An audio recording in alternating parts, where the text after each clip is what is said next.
రోహిత్ 6. ఓ కలనా. Mummy brush తీసుగా time ఎంత అవుతుంది? Mummy tiffin ఎంతసేపు mummy? A few minutes later. Tiffin అయితే అయిపోయింది. ఒకసారి ఛానల్స్ చూద్దాం.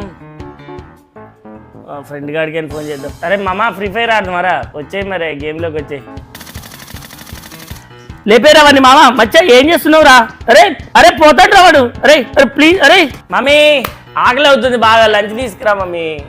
లంచ్ అయిపోయింది, నిద్ర వస్తుంది. ఇక నిద్రపోతే అయిపోతుంది. ఇక అబ్బో ఐపీఎల్ టైం అయిందిగా. ఈప్ సెట్ రిజల్ట్ వచ్చిందిగా, ఎంత వచ్చింది ఒకసారి ర్యాంక్ చూసుకోవాలి. ఎస్ మంచి ర్యాంక్ వచ్చింది, థ్యాంక్స్ టు వాట్ 2.0. మన నవీన్ ఏం చేస్తున్నాడు, ఎంత వచ్చిందో ఒకసారి కనుక్కుందాం. నవీన్ ర్యాంక్ చూసుకున్నావా, ఎంత వచ్చింది? నాట్ క్వాలిఫైడ్ మచ్చా, డబ్బు కొట్టుదేరా. మరి 40 రోజులు తిని పడుకుంటే ఇంతే అయింది. ఈ పరిస్థితి మీకు రాకుండా ఉండాలంటే 40 days హార్డ్ వర్క్ చేయండి. వాట్ 2.0 జాయిన్ అవ్వండి.